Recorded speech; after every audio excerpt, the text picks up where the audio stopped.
मेरा 2016 में एक्सीडेंट हो गया था और एक्सीडेंट में मेरे cervical spine injury level C4, 5, 6 injured हो गया था।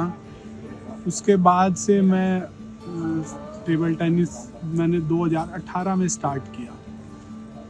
इतना मैंने रिहैब किया 2016 से। फिर मेरे जो फिजियो आए थे उन्होंने कहा कि भाई तू कोई ना कोई गेम स्टार्ट कर, और ये गेम हमारा ना रिहैब में भी काउंट होता है। तो मैंने यही गेम स्टार्ट किया। फिर बाय लक यूँ लगा लो कि दो महीने हुए थे मेरे को। उस टाइम पे फिर नेशनल्स आ गया, तो मेरे पापा यूँ बोले कि भाई चलो नेशनल खेल के आते हैं। तो फिर नेशनल के लिए हमने प्लान किया भी जाएंगे कैसे। तो मेरे फादर काफ़ी पैरा प्लेयर से कांटेक्ट में थे, तो उनसे पूछा तो उन्होंने कहा कि भाई फ़्लाइट में देखो चक्कर भी आता है और काफ़ी मतलब कॉम्प्लिकेशंस बताई।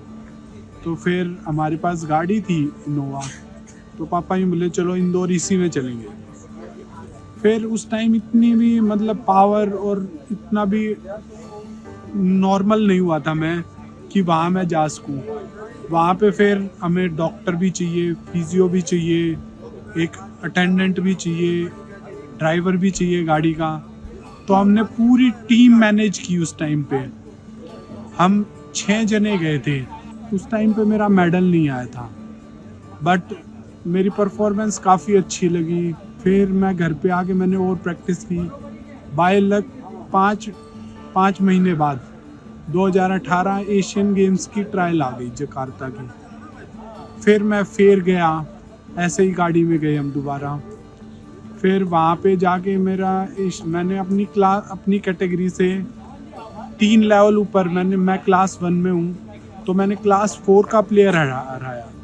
तो जो कमेटी आई हुई थी उन्होंने मेरा गेम देखा, तो उन्होंने मेरा स्पेशल रिकमेंडेशन किया कि भाई ये अच्छा करेगा, अगर इस बार नहीं करेगा तो आगे करेगा। तो स्पेशल रिकमेंडेशन के कारण मेरा फिर फर्स्ट टाइम मैं इंडोनेशिया जकार्ता गया था एशियन गेम्स में। वहाँ मेरी 4th प्लेस रह गई थी। फिर उसके बाद अब आगे का तो आपको पता ही है कि अब की बार मैं ब्रॉन्ज मेडल एशियन गेम्स से लेके आया हूँ। पूरी लाइफ चेंजिंग इंसिडेंट हुआ। आपने अपने आप को कैसे मेंटली इतना टफ रखा, रखा कि नहीं मैं अभी भी कुछ कर सकता हूँ, even for me, for my country, तो मैं उसको कंटिन्यू रख सकता हूँ। मतलब उस टाइम आपने अपने आप को मेंटली इतना स्ट्रॉन्ग कैसे रखा? सर इस चीज़ का तो मेरे को खुद ही नहीं पता, क्योंकि इस चीज़ का तो सारा मेरे फादर को जाता है कि उन्होंने ही पता नहीं क्या किया है क्या नहीं। मेरे को नहीं पता कि क्या हुआ है मेरे साथ, पर मैं इतना स्ट्रॉन्ग बना दिया उन्होंने कि भाई मैंने कभी यूँ सोचा ही नहीं कि भाई मेरे साथ कुछ हुआ है।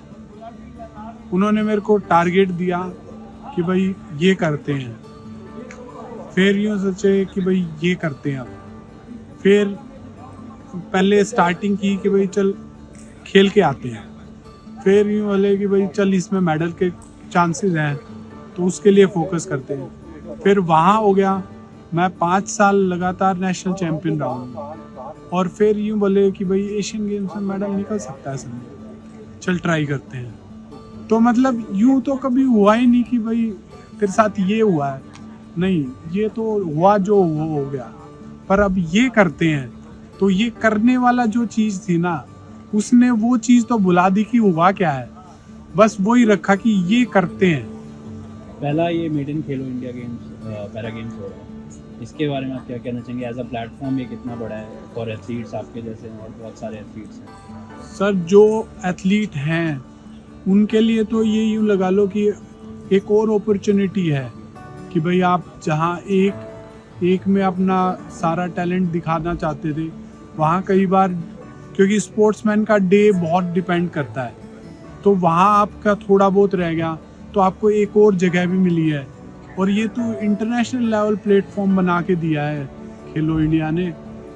तो और बिगनर्स जो नए प्लेयर्स आते हैं, वो जैसे यहाँ कुछ तो देखने के लिए आए हुए हैं, तो वो भी कितना मोटिवेट होके जाएंगे कि भाई जैसे दिल्ली के प्लेयर्स हैं, आसपास की स्टेट्स के हैं, वो कुछ तो देखने के लिए आए हुए हैं जस्ट, वो भी मोटिवेट होके जाएंगे कि भाई हाँ हम भी ऐसा ऐसा कंपटीशन है हमारा, तो हम भी इतना कर सकते हैं। तो ये तो बहुत बहुत बढ़िया अपॉर्चुनिटी है न्यू प्लेयर्स के लिए भी और जो नेशनल प्लेयर्स हैं उनके लिए भी।